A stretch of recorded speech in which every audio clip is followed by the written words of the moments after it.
Hello and welcome to another Medals Monday. In this episode we're going to be looking at the National Defence Medal of the United States of America.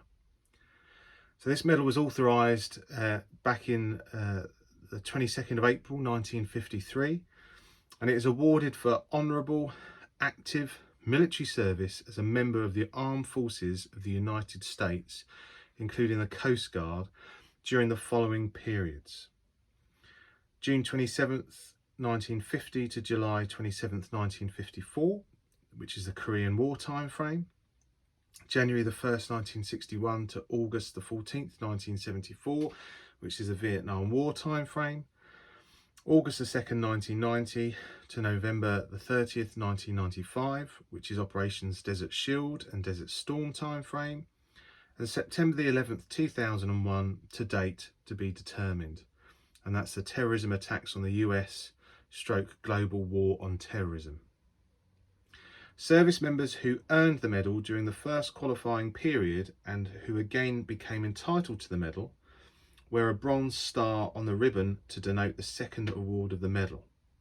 What that means is if you served in the Korean War, you'd be issued this medal. If you then went on to serve in the Vietnam War, that would be a second period of conflict. So you wouldn't be issued another one of these medals. What you would be issued is a little bronze star to denote that this is your second conflict that you've been in.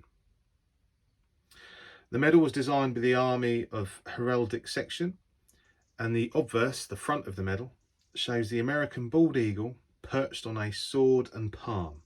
Above this, in a semicircle, is the inscription National Defence. On the reverse, so the back of the medal here, it shows a shield as it appears in the Great Seal of the United States. It is half encircled below with an oak leaf to the left and a laurel spray to the right, and it's knotted in the centre.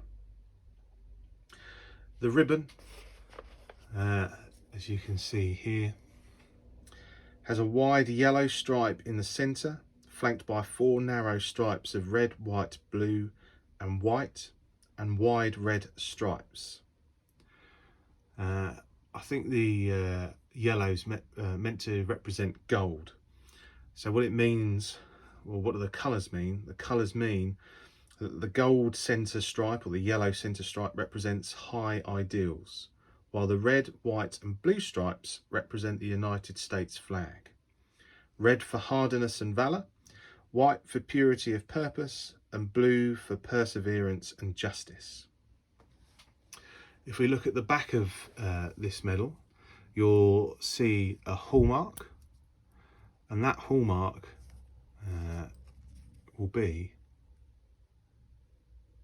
if we can, hopefully everything's focused, L1.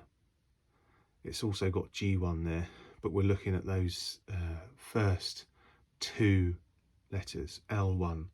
And L1 stands for HLI, Lordship Industries Incorporated. I think it's Hopage, New York. It's a very posh sounding pronunciation for that place. So that's the medals. The medal, you can see on the side of the medal there's nothing,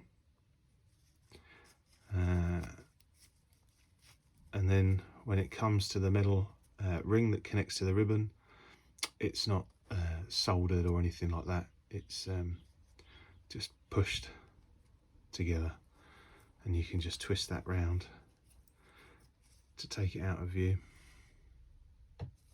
So that is the medal.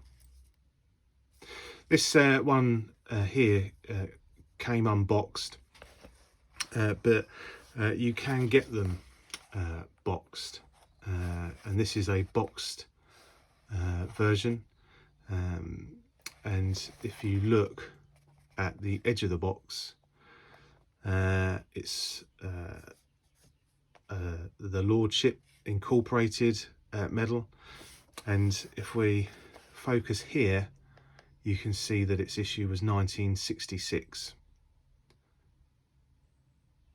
you've also have that central reference number there, 67. So you know that this medal was produced between 1966 and 1967.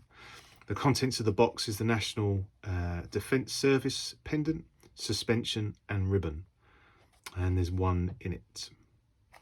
So if we then open this box, which is easier said than done sometimes, you then have the medal. If we take the medal out, you can see it's wrapped in cellophane, plastic, and it's never been out of the wrapping, and it's just connected onto some cardboard backing. So that's how it would have been issued out. There may have been a degree of pomp and ceremony when issuing these to current serving personnel. Otherwise it's just a box that's handed to someone. So there we are. Thanks for watching. If you enjoyed the content, please make sure you like, share, subscribe and comment, and I'll see you later.